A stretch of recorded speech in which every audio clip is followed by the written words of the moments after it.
just experiencing the Father's love in my own life was the thing that really pushed me to desire to become a priest. Going to the confessional and hearing those words, I absolve you. And I think being a loved sinner, we had Bishop Cousins here yesterday giving a day of recollection. He talked about the reality that we're sinners, but the reality also that we're loved. So being a loved sinner, and I experienced that in my own life, and I experienced the Father's love and mercy in such a beautiful way. And then I heard God's call to become a priest, and through a long, very winding path where I kind of shirked it for a few years, I came back and entered seminary, and now it's just been such a joy. Yeah, I'd say one big one that had a lot of impact on me was my uncle, Father Tim Yanta, who's a priest of this diocese. And the first time I think it really struck my heart was during COVID. All the world kind of had fallen away, and the things of this world I could see were very, very fleeting. And the one thing that mattered was, it didn't matter, did you have an accountant? It didn't matter, do you have a finance person? It didn't matter, basically everything else didn't matter. What really mattered was, do you have a priest? Are you connected with the Lord? And so his impact in that, his witness during that time of COVID was really, really powerful for me, and it really showed me the importance of the priesthood and the importance of being connected with the Lord. Yeah, I think the things that have helped me keep the flame alive have really been the silence. The silent retreats have been really, really a gift. And then once a month we have a day of recollection. Yesterday with Bishop Cousins we had that day of recollection. And I think the Lord really speaks to us in the silence. And I've noticed that in the course of now my 2 years at seminary, where things can seem really crazy. There's a lot going on, but you get into a mode of silence and the Lord really speaks there. So the silence is one of the big things that's really been a gift that's kind of kept that flame alive. And I also think the fraternity here has been a huge gift. To have men who are wholly pursuing the same thing. All of us are pursuing the priesthood, and but to be able to play basketball with those guys, play spike ball, read books and discuss them, and live life together has just been such a beautiful gift. So I'd say the fraternity also has been a really, really powerful thing for me, and really kept that flame alive. Yeah, I think it's Psalm 62, "In God alone is my soul at rest," and that one just is always churning in my head, because it's so easy for me to pursue other things of the world. I mean, before I entered seminary, it was really easy for me to do that. And then even in seminary, we have these days of silence and these things, but I still find myself distracted with various things. And so to constantly come back to, "In God alone is my soul at rest," and really rely on the Lord in all of these things has been really powerful. Yeah. One of my favorite things, I think, is basketball on Saturday mornings with the guys. We get a whole bunch of seminarians and some friends together over at St. Mark's, and we play basketball together for a few hours, and it's really fun to just get out there, exercise, have a lot of fun with the guys, but then also it's a great tool for evangelization. So I invite a few of my friends, some of the local guys invite some friends, and a lot of them, it's their only contact really with the church. And so like slowly, I think we're drawing people in. But yeah, basketball I'd say is one of the big gifts. And then we head down to the DeSales tournament every February, March, and that's always a blast to get to meet guys from other seminaries, guys who are pursuing the priesthood as well. It's just really beautiful to be able to spend that time with them.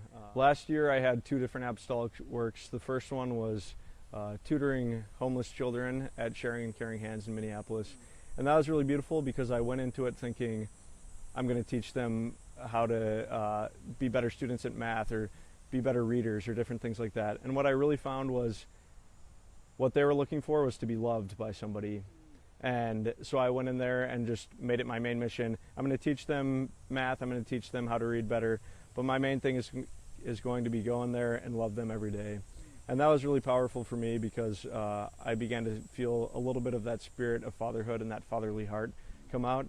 And then the second half of the year, I was actually volunteering with the Missionaries of Charity, and we'd go to nursing homes and just visit with the people in the nursing homes. And that was a huge gift, because the Missionaries of Charity live a really, really beautiful life, and they're just completely given to their mission, completely given to charity and love. And it was a really powerful witness to be able to be with them and to see their love for people and to try to emulate some of that love. When they walk into a room, it's powerful. You know that the Lord is present there and the Lord is loving people through them. And so I think that really just called me to something higher, and really inflamed that heart in me. I think what really grabbed me was just the confession piece of things, just being able to be the conduit for God's love and mercy, and just shower God's mercy out upon people. And then also just spending time with families. I think I'm really excited about that aspect of things. So being able to play sports with the little kids and support the parents in raising their children, I'm really excited for that aspect. Yeah, maybe I'll just share a really powerful moment I had in Peru. I arrived down there, and the first day we're in a van, 12 guys, and we go to this our ministry was in a very, very poor area of Lima.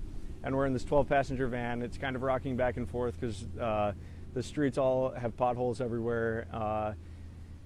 Because it's such an impoverished area, the sewage runs into the street. There's garbage everywhere. There's dogs, stray dogs in the street. And at first I was kind of thinking, like, the smell of everything hit me, and I'm rocking back and forth, and I'm like, Lord, what am I doing in Peru? This seems a little bit crazy. I don't know any Spanish. What am I doing in Peru? And I was really surprised when I met the people of Peru, the people that we were ministering to. They were extremely joyful. They just were super joyful. And I would bring that to prayer and like, Lord, how are these people joyful when they seem to have nothing? By all the world's standards, it makes no sense really that they're joyful at all. And it wasn't until a few days later that we were celebrating Mass in this little town that it really hit me, where the priest is elevating the host.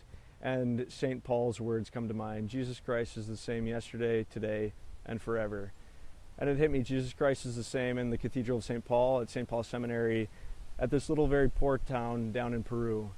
And it made sense. These people are joyful because they have the Lord, and I think in their poverty, they're more fully able to rely on the Lord. There's more of a reliance on the Lord here in this poverty that maybe we don't have here because it's easier for us to rely on ourselves. And so it's beautiful to see the joy that they have that springs from what I would see as this cross. It springs from this poverty, but they're just extremely joyful.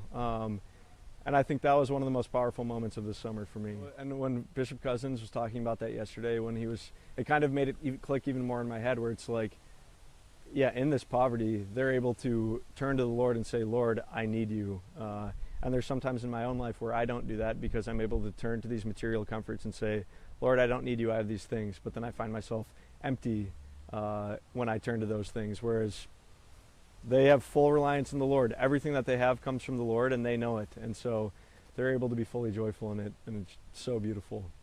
Yeah, I think how I would like to emulate it is starting to live more of a life of poverty, lean on the Lord more in different things, become more vulnerable to the Lord. And I think especially in the area of poverty, Bishop Cousins talked about being a given man, a given priest, single-hearted for the Lord. And I think it's easy when we have material possessions to kind of split our heart. Lord, you get this aspect of it, but I'm going to keep these aspects for myself. And so I think living more of a life of poverty is something that I both desire and don't desire. It's terrifying, but that I desire more and more. And it's something that I slowly want to live so that in my priesthood I can fully live that out.